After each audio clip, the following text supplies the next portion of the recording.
All right. The number one rule, just like what I said yesterday, the number one rule you must consider is that from a straight chain carbon, or even a branch chain carbon atom, you must consider the longest continuous carbon chain.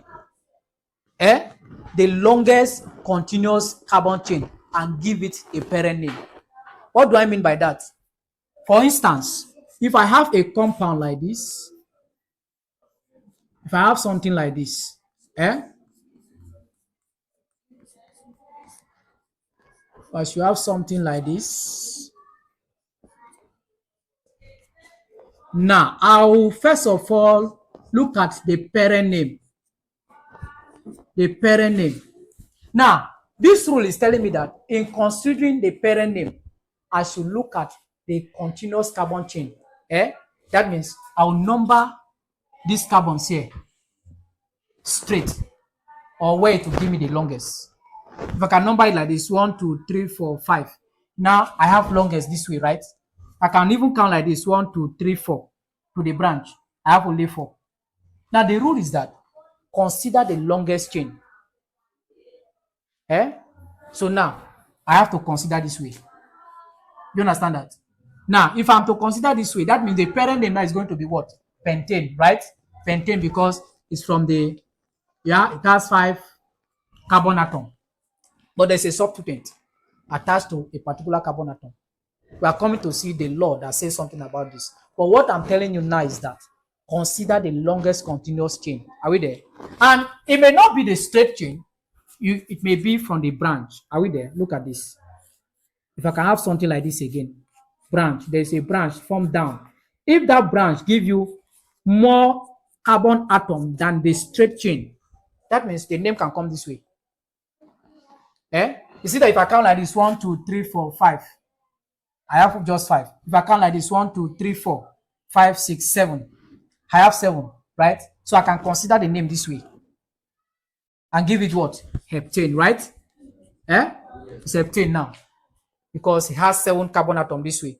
But remember, there is still a substituent with 2 carbon atom attached to it. Now we're coming to see the law that says something about the substituent. We are still going to use the same example. Now let's look at the second law. The second law says that number the carbon atom in the roots hydrocarbon from N, which give the lowest number of the substituent. Thank God. Now, look at this.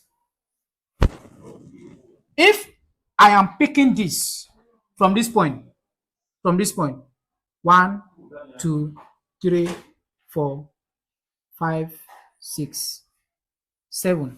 If I'm picking my parent name from this side, this becomes my substituent. Now, the law is telling me that this my numbering I'm doing here. Is there color chalk here? This my numbering I'm doing here. I should do it in such a way that, Samuel, are you listening? Are you listening? Just listen to me, please. Stop writing after you write the note. Now, the second law is telling me that this my numbering I'm doing. I should do it in such a way that the substituent is this attachment. This group of atoms that is being attached to the family, to the parent name, is called a substituent. Now, I should do the numbering in such a way that the substituent will carry the least possible number. Will carry the least possible number. Now, I can start numbering from here. 1, 2, 3. I should know that at number 3, I have a branch of 2 carbon atoms. Are we together? That is when I start numbering from this side. Now, if I start numbering from down, 1, 2, 3, 4, 5. It's at number 5 that I have this branch. Now, this law is telling me that I should do the numbering to a place where I will have the least possible number assigned to the substituent. You get that? You understand what I'm saying? Now, okay, let's come back. Now, this is my numbering, right? I was asking of color to, you didn't see.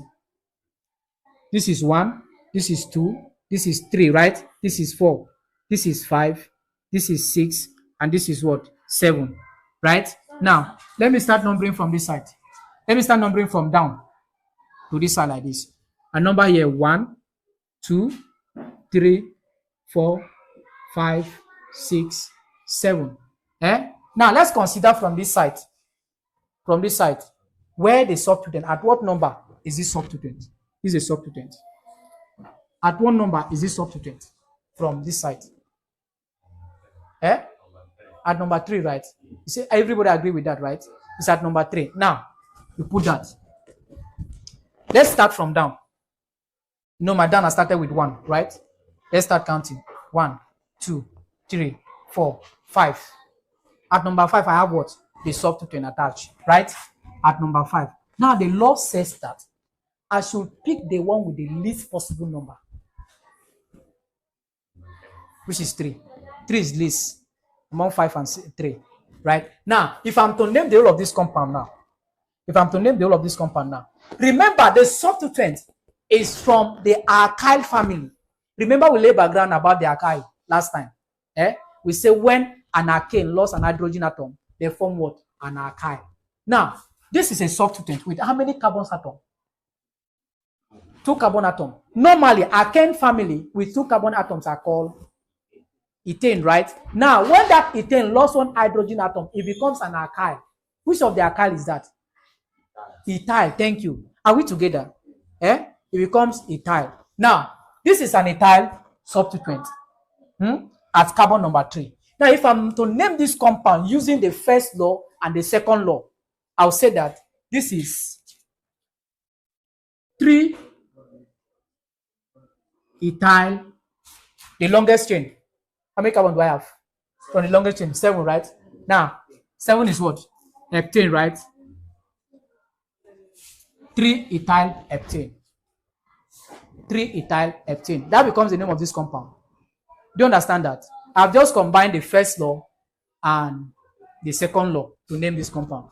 But there are some compounds they will give to you. You need to apply all the laws. Like maybe from number 1 to 5, number 1 to 6, you need to apply them. So you need only one law. So, for instance, if I just give you just a plain structure to name, you can just only count the numbers of carbon and name it. But when they have branch, you must apply the second law that consider the substituent to be in a least position. Understand? All right, that's that.